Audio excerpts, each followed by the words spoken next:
Joining me here now on the Rich Eisen Show, CBS Mornings co-host, the NFL Today analyst, my colleague from the NFL Network, spent a ton of time with him on the set of NFL Game Day Morning at Super Bowl 57, which he called directly, right on point, Nate Burleson. How you doing, Nate? I'm good. How you doing? I'm good. I want to ask you about the Super Bowl first, but tell me your pick six numbers, if you don't mind. You got those? You know what? I don't want to give everybody else a clue into what's coming, so I'll just shoot you a text. So, yeah. You got and throw the Powerball in just in case I want to do that one too. Okay. I got you, my brother. I got you. My gosh, Nate. You.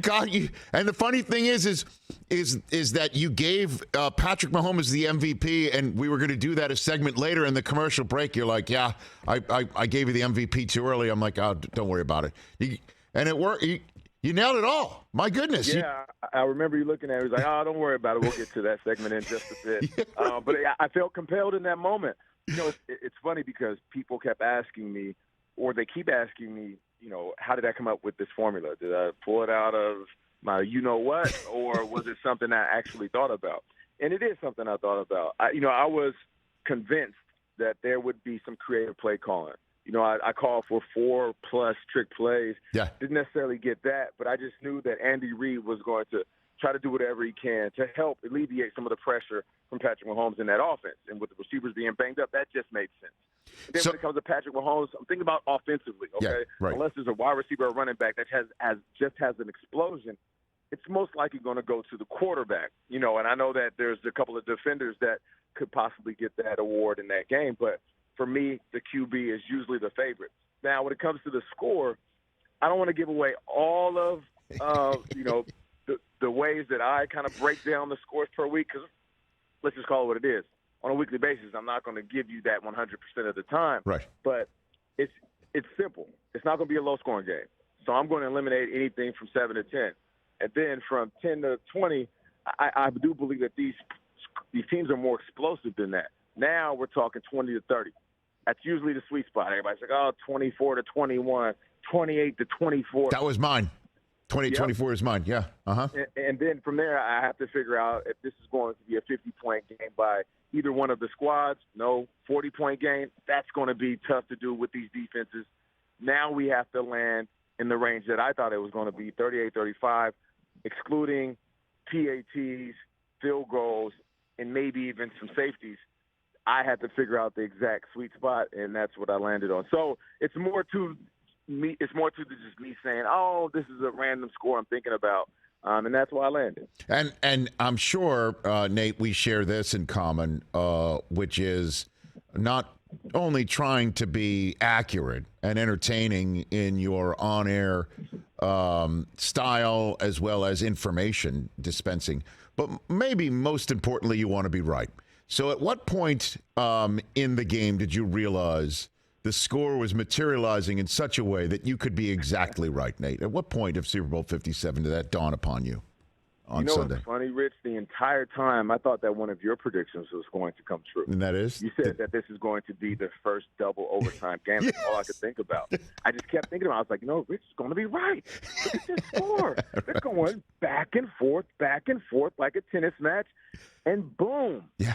Right before that flag on Bradberry holding JuJu, that's when I thought, oh, this is going to be my score. But up until that point, I thought that you were right, man. I thought we were headed for an epic overtime Super Bowl game. Now, that's in bringing up the Bradberry hold, there's lots to talk about that. Nate Burleson here on the Rich Eisen Show. Let's talk about the James Bradberry hold. Nate, did you like the call? Did you think it should have been called, not called? What's your 2 cents on that subject matter? It's a hold. Mm-hmm. It was the right call, and I don't like the call.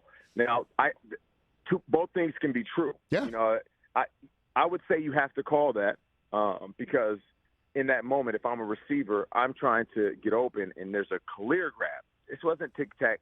This is a clear grab of the jersey. And we know 10 times out of 10, you see that jersey pull, you're gonna get that flag thrown. Now, the reason I don't like it is because having a flag like that and then a last-second field goal, great for the Kansas City Chiefs and all the fans, yes, of course.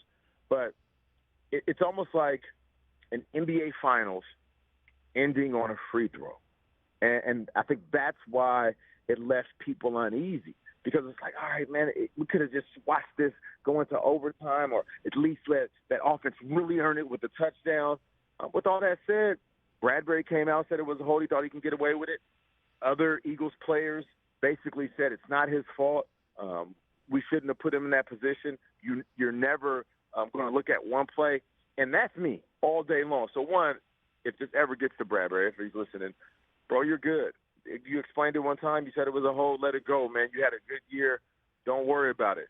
Because whether it's me as a wide receiver dropping a fourth-quarter pass that could have won the game, or it's somebody else making a mistake, I would walk into that locker room not pointing the finger at that one person. I absolutely am disgusted by teammates that can walk into the locker room barking about one guy, or go to the media and say that guy ruined the game or blew the game for us. That just, I don't know, it makes my skin crawl, because I feel like that's the weakest way to reflect what is the totality of the game. Like, in all reality, if your team is good enough, it would have never got to that point. And I'm not talking about the Eagles in particular. I'm just talking about teams that do place blame on a guy. I love what the Eagles did. I love everything about how they responded to that flag. And I still think with all of what happened, the Eagles had an amazing year. So many guys on that roster proved to be superstars in this league. It's just unfortunate the game ended on what looked like a flag. And it's interesting, Nate Burleson, that you rope the NBA in here now, because the Bradberry hold of JuJu Smith-Schuster was the center of NFL Twitter turning into NBA Twitter yesterday, when JuJu Smith-Schuster on Valentine's Day put out a meme of, like, it was a Valentine's Day card. I'll hold you when it matters most. And a photo of James Bradberry up there saying, "Happy Valentine's Day, everybody." I saw that. I'm like, wow. And I like JuJu. I think he's exuberant, and I like his energy. But this is a line crossed, don't you think? Right there? Yep, 100%. I like being honest with you, Rich. Yes, sir. And that's why I can appreciate your platform. Thank you. And I also like showing the duality of how people can think. So, just like you, I like JuJu. I actually love him. Yeah. I think that type of energy on the field is necessary. And you need a guy like that can have fun in moments where maybe as a football player you forget, we're playing a kid's game. And maybe we play better when we're playing loose. So you need it for that. And on top of that, when he's healthy and on top of his game, he's a beast. We saw what he did in his younger days as a Steeler. On the flip side of that, here's where the duality kicks in. I think that move was very lame. So, and if I saw JuJu, I'd be like, bro, that was lame. Why did you do that? Because you know Bradberry feels bad. Now, whether there's some beef between the two, some trash talk, or they have some stuff going on in the past, and you were just trying to take a dig at him, maybe that's understandable. But if you don't know him from a can of paint, he's just another competitor. There are unwritten rules amongst this brotherhood. Even though we're competitors, we're in the same fraternity. I'm not going to pour more dirt on you as you're laying on the ground suffering. He feels absolutely terrible for that hold. Don't go out there and retweet or repost a meme like that. And I like AJ Brown's response. Yeah. He's like, yo, congratulations. Yeah. First of all, let me get this out the way. And this is what I mean. This is what I mean by the duality and the respect within this fraternity and brotherhood. AJ Brown was like, yo, congratulations out the way, so nobody can say that I'm mad about the loss. And then he went on to say, you're a TikToker and you got your career revived by Mahomes and this, that, and the third, and then you was never like that. Don't act like you were. And then he ends with, but congratulations again. That right there sums up a real man's emotions that just lost the game. Like that, and a guy that's pure at heart. He's like, yo, real talk, congratulations. Y'all won a Super Bowl. That's dope. But what you just did was super duper lame. So let's leave that for everybody else. That's for the guys in the basements that troll, not the ones that put the jerseys on and line up on Sunday. Plus, I mean, the whole country is talking about this hold, right?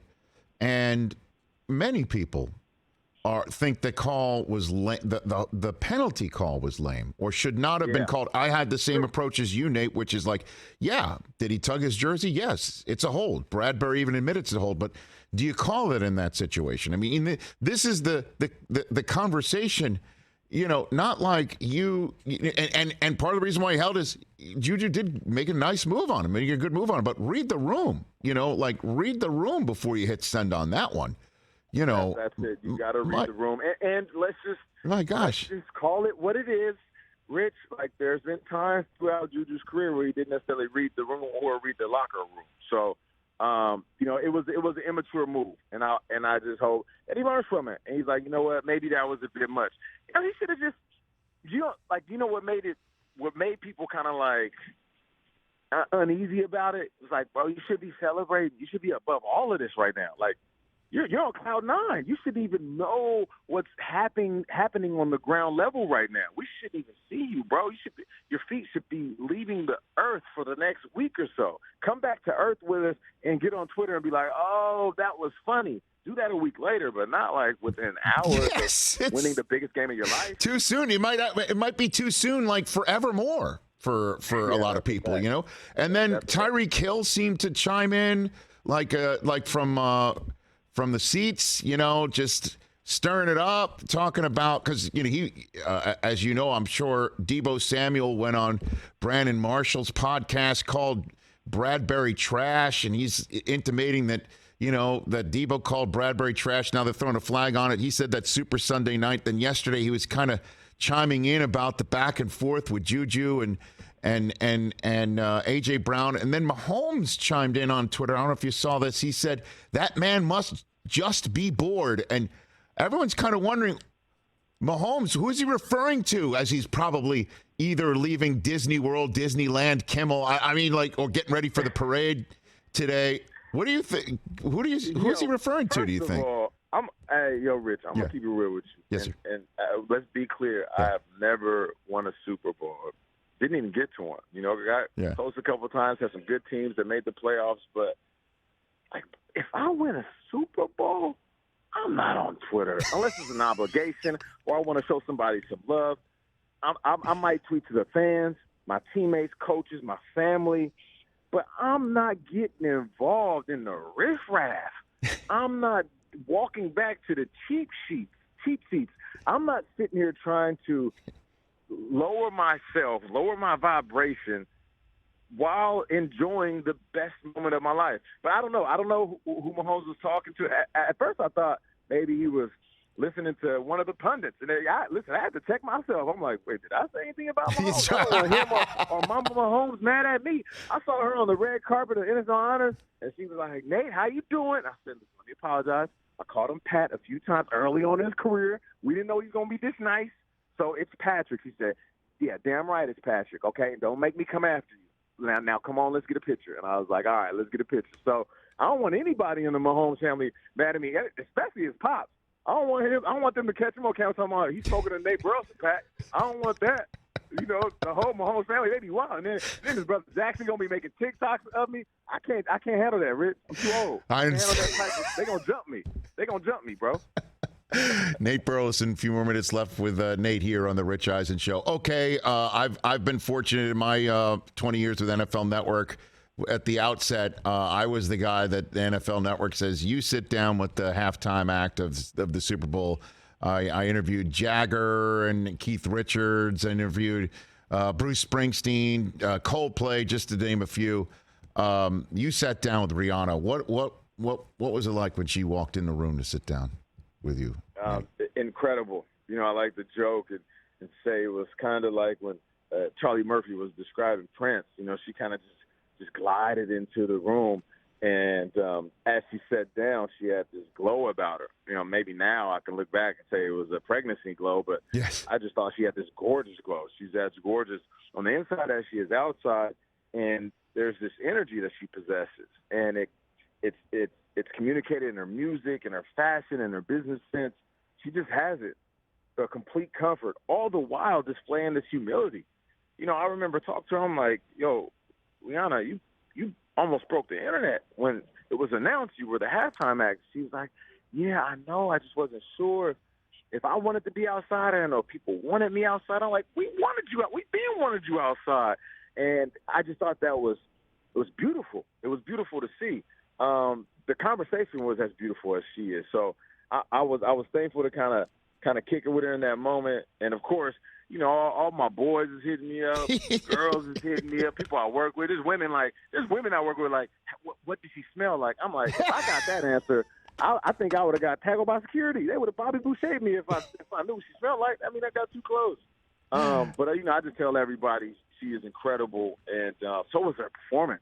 For her to be pregnant and go up there and do what she did at that height with the elevation of the stage and the dancing, I thought she killed it. I did too, and it was great in the stadium. It was a number, you know, when the fireworks are going off.